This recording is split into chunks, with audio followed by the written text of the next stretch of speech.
Hi everyone. Today we will discuss about the legislative role while drafting the bills, what ingredients and constituents foremost has to be kept in mind while drafting a new bill, as well as amending an existing act, ordinance, or presidential order. The drafter has to be very careful regarding few ingredients.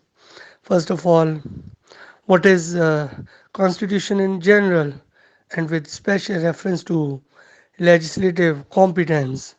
He should possess this ingredient foremost. Legislative competence basically is the skill, knowledge, qualification, capacity, or authority to make, give, or enact laws with binding force upon a population or jurisdiction. In Constitution of Pakistan, Chapter 1 of Part 5 of Constitution 1973 describes distribution of legislative powers. Article 141 of the Constitution contemplates the extent of federal and provincial laws. Article 142 enumerates subject matter of federal and provincial laws. Legislation and the constitution is very much core related as everything is based on the constitution because distribution of powers, ultra vires, and principle of policy, bills, money bills, and constitutional amendment bills are all the legislative procedure is guided by the constitution. So this must be very much crystal clear in the mind of the legislator. He should also know that there is trichotomy of the power which is guided by the constitution of every country, legislative branch, executive branch, judicial branch. Basically all these branches get the guidance from the constitution. Drafters should be very much equipped with these items.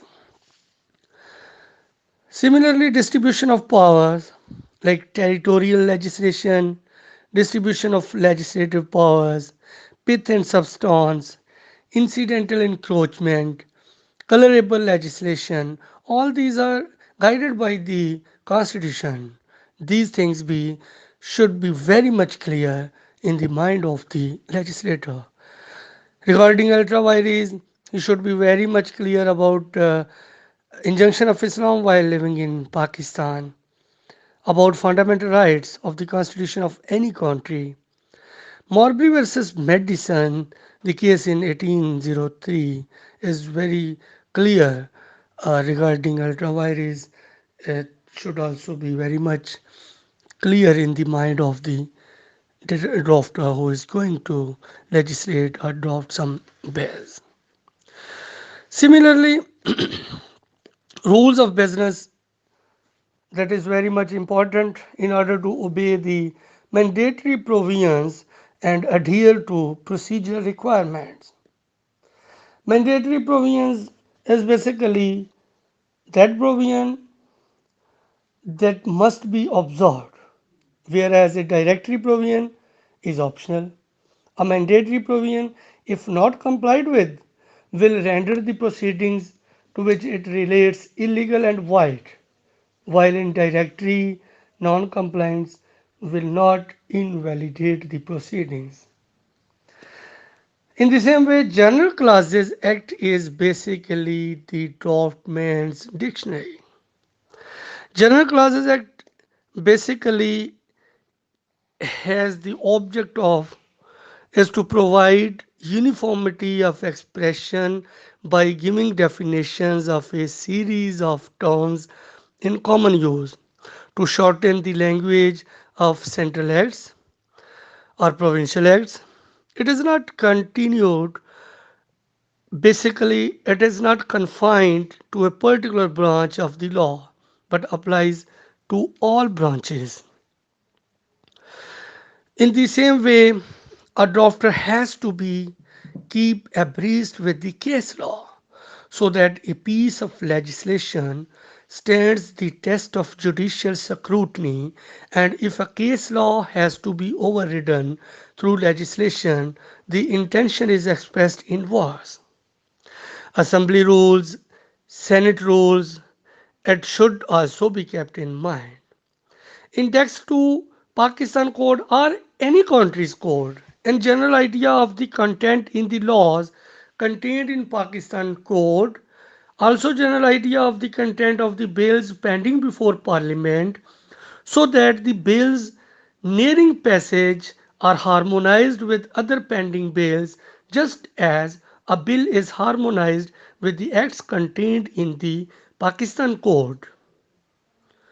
So, grip on principles of interpretation of statutes in order to avoid multiple interpretation of a provision giving rise to litigation is another ingredient, that is feeding ingredient. Interpretation of statutes that should be a very much well known golden rules of interpretation should be in the mind of the drafter, that is literal rule, mischief rule, harmonious rules, theories of interpretation like textualism, contextualism, and pragmatism. These should be clear in the mind of the drafter. In the same way, international law, treaties, conventions, protocols, agreements to which Pakistan is a signatory should be in the mind of the drafter, because this is an important part when making a bill for the territory of the land of that state where a drafter is residing. That should not be in contrast with the international law. Finally, a drafter should be very much clear about the dates, era, period in which a certain legislation was passed or amended. It is very important in determining the future course of action of its repeal, amendment, or reenactment. Just like post 18th Amendment legislative competence is also based on it when 19th April 2010 is taken as baseline, that is the date of assent of President to the Constitution 18th Amendment Act 2010 in Pakistan. So these are some feeding ingredient. It should be like a weapon or like a notepad or a pen in the hand of a drafter when he is equipped with or he is assigned to draft a bill. He must be equipped with these feeding ingredients. If he is not well aware or equipped with these feeding ingredients, then according to my point of view or according to recognized point of views, that he is not a good drafter or he shall go dishonest corruption while drafting a bill. Thank you.